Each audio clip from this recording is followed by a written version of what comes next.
तुमच्याबद्दल म्हणजे तुझ्याबद्दल लोकांनी केलेला सर्वात मोठा गैरसमज कोणता? क्विक उत्तर द्यायचे.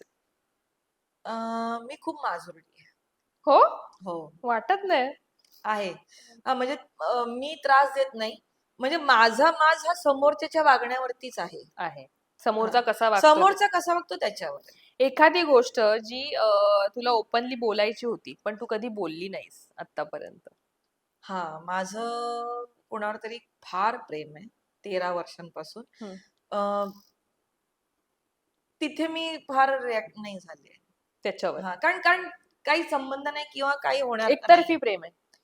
एकतर्फी प्रेम आहे. इंडस्ट्रीतलं? इंडस्ट्रीतलं. ओ. सक्सेससाठी तुला कधी सॅक्रिफाईस करावं लागलंय का? सक्सेस मिळवण्यासाठी अजिब इंडस्ट्रीतली? अजिबात नाही. हं. प्रश्नच नाही. मला आत्तापर्यंत जी कामं मिळाली आहेत, ती सगळी कामावरती काम बघून मिळालेली आहेत. त्याच्यामुळे आणि मी ते मला वाटतं ते फार काही सक्सेस टिकतही नाही. बरोबर, ते पण आहेच. हां. आणि आता रॅपिड फायर आहे एक छान. तुला यातलं काय आवडेल हे तू सांगायचंय. फन सेगमेंट आहे. हां. फेम की पीस? पीस. मनी की पॅशन? नाही मनी हां. हॅलो. मनी आलं तर पॅशन-बिशन सगळं होतं. फॅशन होते, मग पॅशन होतं, सगळं होतं. एका शब्दात स्वतःविषयी काय सांगशील? एका शब्दात, एका वाक्यात स्वतःविषयी मी व्यक्त झालं. मी क्यूट आहे. तुझ्यातली एक सवय जी तुला असं वाटते की ती चेंज करायला हवी, म्हणजे बदलायला हवी, पण अजून माझ्याने होत नाहीये. राग. तुला मला वाटतं बिग बॉस मध्ये उषा नाडकर्णी पण बोलल्या होत्या का कोणीतरी बोललं हां. होतं? मला ती तर नेहमीच बोलते.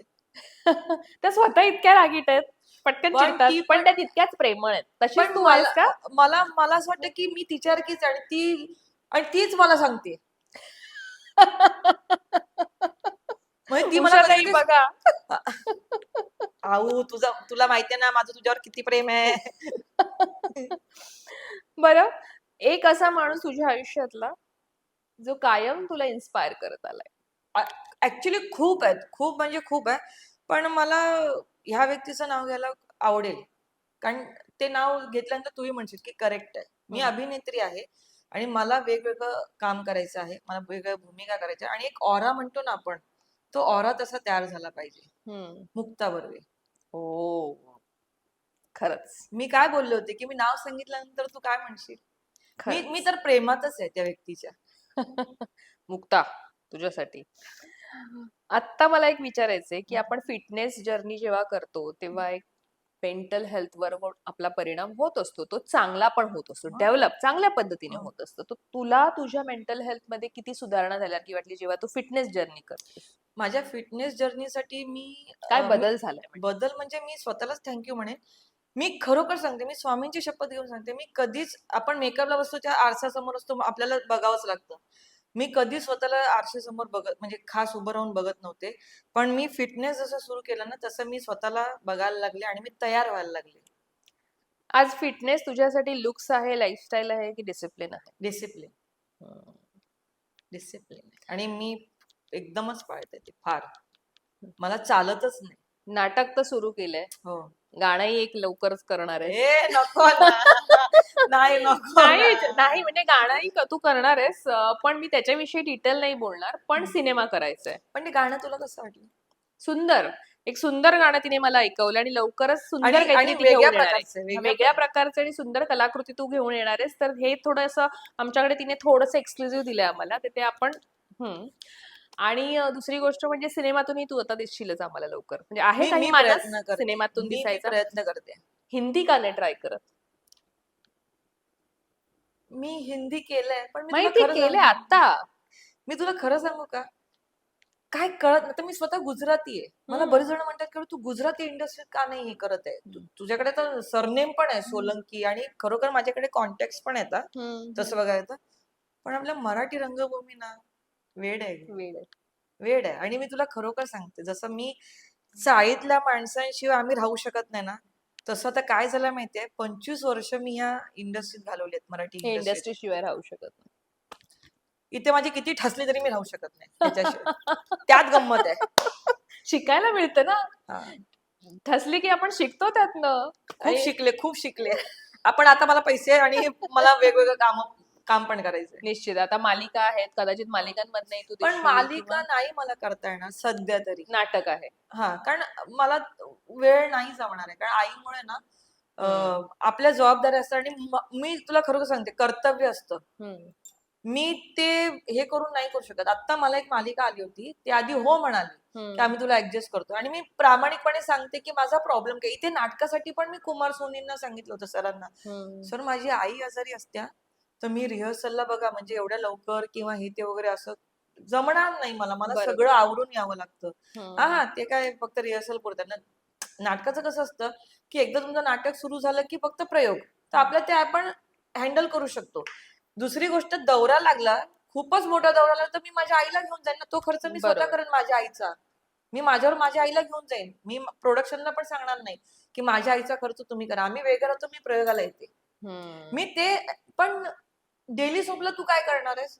डेली सोपला आत्ताचा जो प्रकार चालू आहे, 6:30चा कॉल टाइम, कधीही सोडणार मी. नाही नाही, त्रास. त्यांना आधी हौशीने हा हा मी करते करते, आणि तिथे पण चांगला रोल. मी तुला सांगते, कुठली सिरियल आता दिशा दानडे करते ना, त्या हम्म. रोलसाठी बहुतेक मला विचारलं होतं. हम्म. हम्म. मनवा नाईकची आहे वाटतं ती, हम्म. कलर्स मराठीला आता सुरू झाली ती सिरियल. तर बहुतेक ती सिरियल आणि दिशा दानडेच्याच रोलसाठी, आणि ती कारण मला काय वाटतं, कारण ती विलनिश होती हम्म. आणि मला विलन करायची होती. तर मी म्हटलं की पण मला असं वाटतं प्रामाणिक राहिलेलं बरं असतं. हम्म. मी घेतली असं सांगितलं असं की जरा मी उशिराचं चालेल, नंतर का मी त्यांना त्रास देऊ. बरोबर. ते आधी हो म्हणाले, नंतर मग त्यांच्याकडून मला फोन नाही आला, आणि नंतर मग असं कळलं की नाही ते पुढे गेलंय. मग तिथेच मला कळलं की की हे काही की होणार ते नाही. आयुष्यात खरंच पुढे गेले, त्यांनी शूटिंग सुरू केलंय.